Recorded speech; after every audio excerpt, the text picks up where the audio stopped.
Pilipinas, updated ka na ba? Buboy, may hanash sa bashers. Aminado si Buboy Villar na na-hurt at naapektuhan talaga sila sa panghuhusga sa kanila ng mga bagong host ng Itbulaga sa GMA7. Kung mahina-hina nga lang daw ang kanilang kalooban, ay siguradong bumigay na sila dahil sa matitinding banat at batikos na inabot nila mula sa mga loyal fans ng longest running show on television. Ayon kay Buboy, tao lang din naman daw sila na nasasaktan at naapektuhan ng kanegahan at judgment ng mga taong sumusuporta sa original host ng Itbulaga. Actually, noong una talaga, ang totoo niyan, oo, masakit. Masakit talaga. Ako yung taong walang pakialam, pero once na kapag unang-unang bungad sa'yo, nega agad.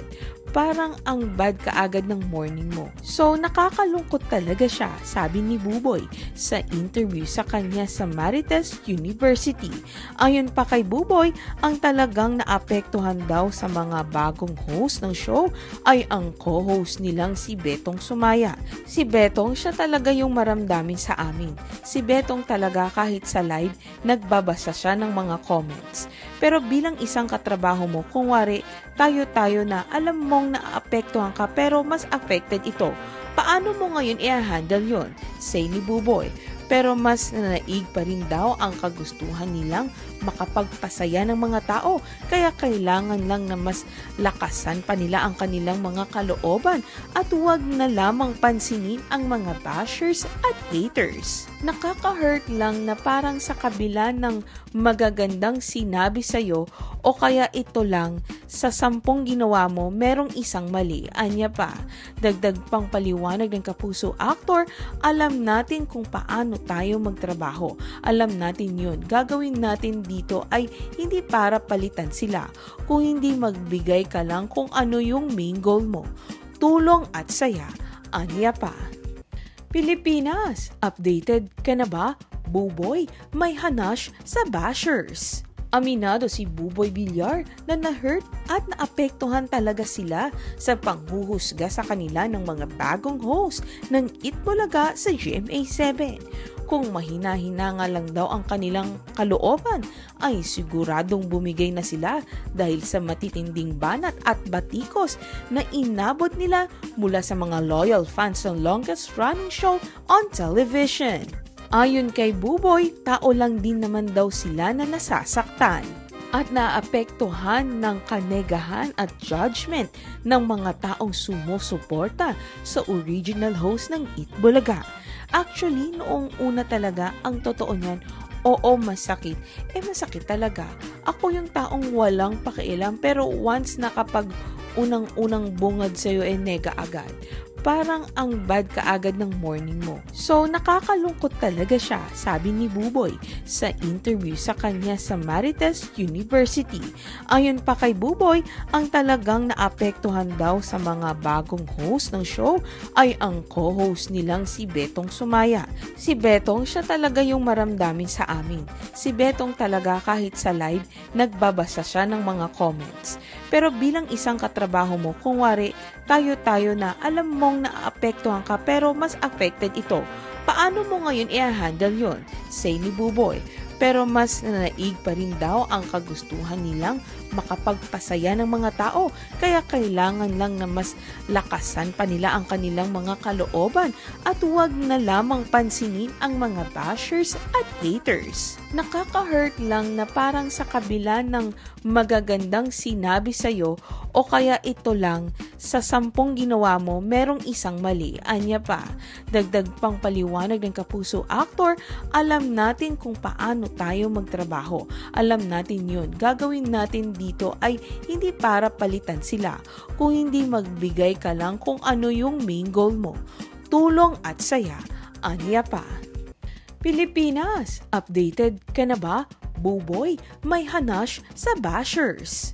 Aminado si Buboy Villar na na-hurt at naapektuhan talaga sila sa panghuhusga sa kanila ng mga bagong host ng Eat Bulaga sa GMA7.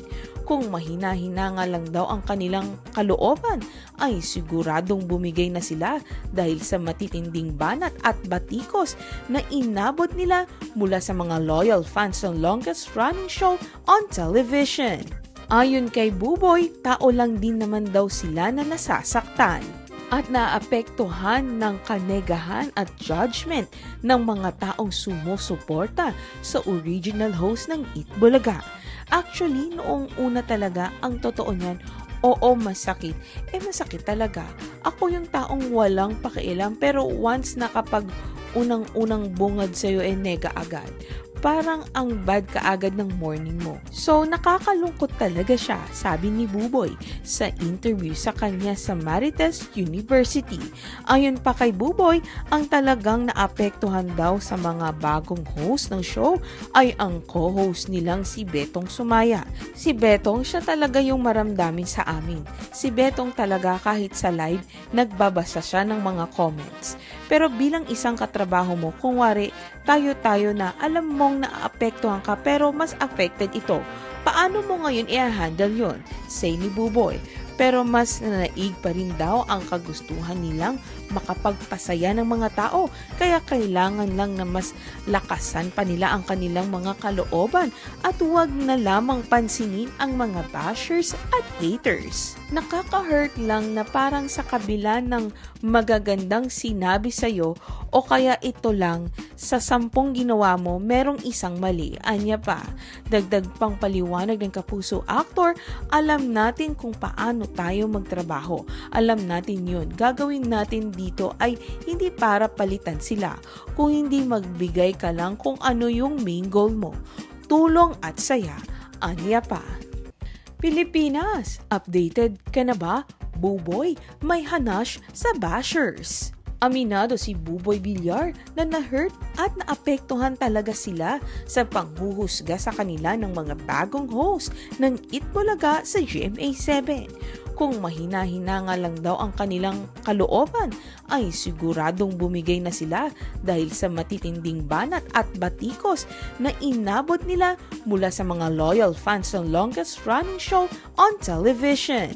Ayon kay Buboy, tao lang din naman daw sila na nasasaktan at naapektuhan ng kanegahan at judgment ng mga taong sumusuporta sa original host ng Eat Bulaga.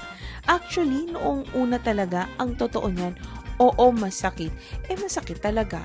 Ako yung taong walang pakialam, pero once na kapag unang-unang bungad sa'yo, nega agad.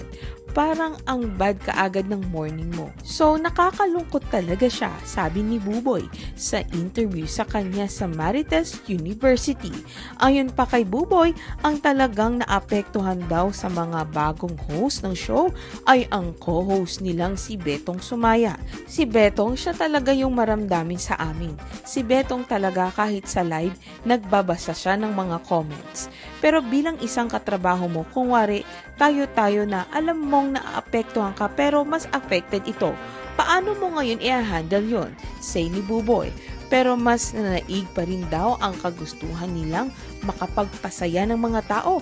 Kaya kailangan lang na mas lakasan pa nila ang kanilang mga kalooban at huwag na lamang pansinin ang mga bashers at haters. Nakaka-hurt lang na parang sa kabila ng magagandang sinabi sa'yo o kaya ito lang, sa 10 ginawa mo, merong isang mali. Anya pa, dagdag pang paliwanag ng Kapuso actor, alam natin kung paano tayo magtrabaho. Alam natin yun. Gagawin natin dito ay hindi para palitan sila. Kung hindi magbigay ka lang kung ano yung main goal mo. Tulong at saya. Anya pa.